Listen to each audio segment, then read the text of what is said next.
शेतकरी बांधवांनो, न कुजलेले कच्चे शेणखत जर तुम्ही शेतीमध्ये वापरत असाल तर हा व्हिडिओ तुमच्यासाठी आहे. नमस्कार शेतकरी बांधवांनो. नायट्रोजन हे झाडांसाठी अत्यंत महत्त्वाचं पोषणद्रव्य आहे. पण पिकांना जर आपण जास्त प्रमाणात नायट्रोजन दिले तर ते पिकांसाठी विष ठरू शकतं. याच अवस्थेला आपण नायट्रोजन बर्न असे म्हणतो. नायट्रोजन बर्नमुळे झाडांच्या मुळांना धोका निर्माण होतो, पाने जळून जातात व पिकांची वाढ खुंटते. तर हे नायट्रोजन बर्न नेमके कशामुळे होते? तर ज्यावेळी आपण न कुजलेले शेणखत, युरिया किंवा अतिप्रमाणात नायट्रोजनयुक्त खते थेट शेतात वापरतो, त्यावेळी मातीतील नायट्रोजनचे प्रमाण खूप वाढते. मातीतील अति नायट्रोजनचे रूपांतर नंतर अमोनिया किंवा नायट्राइटमध्ये होते. या अवस्थेत अमोनियामुळे मातीचा पीएच वाढून माती अल्कलाईन होते.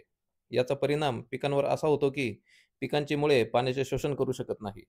त्यामुळे पिकांच्या आणि झाडांच्या पेशींमध्ये पाण्याची कमतरता अशा प्रमाणात होते की जसे पीक आपण कोरड्या जमिनीवरच लावलेले आहे. या पाण्याच्या ताणामुळे झाडे आणि पिके जळाल्यासारखे दिसू लागतात. मग हे आता नायट्रोजन बर्न नेमकं ओळखायचं तरी कसं? नायट्रोजन बर्नमुळे पाने पिवळी होतात, कडांपासून तपकिरी होतात, पाने गळतात, झाडाची वाढ थांबते व पिके व झाडे जळाल्यासारखे दिसतात. तर मग शेतीसाठी घातक असे नायट्रोजन बर्न जर आपल्याला टाळायचं असेल तर आपल्याला काही उपाययोजना करणं अत्यंत गरजेचं आहे. जसे की कच्च्या शेणाऐवजी चांगले कुजलेले शेणखताचा किंवा गांडूळ खताचा वापर करणं अत्यंत गरजेचं आहे. तसेच रासायनिक खतांचं प्रमाण नियंत्रणात ठेवणं अत्यंत गरजेचं आहे.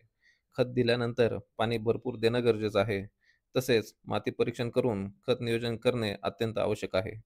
शेतकरी मित्रांनो, झाडांची चांगली वाढ आणि उत्पादनासाठी योग्य प्रमाणात आणि योग्य पद्धतीने खत द्या. नायट्रोजन बर्नपासून सावध राहा, कारण झाडं बोलत नाहीत, पण त्यांची लक्षणं सांगतात.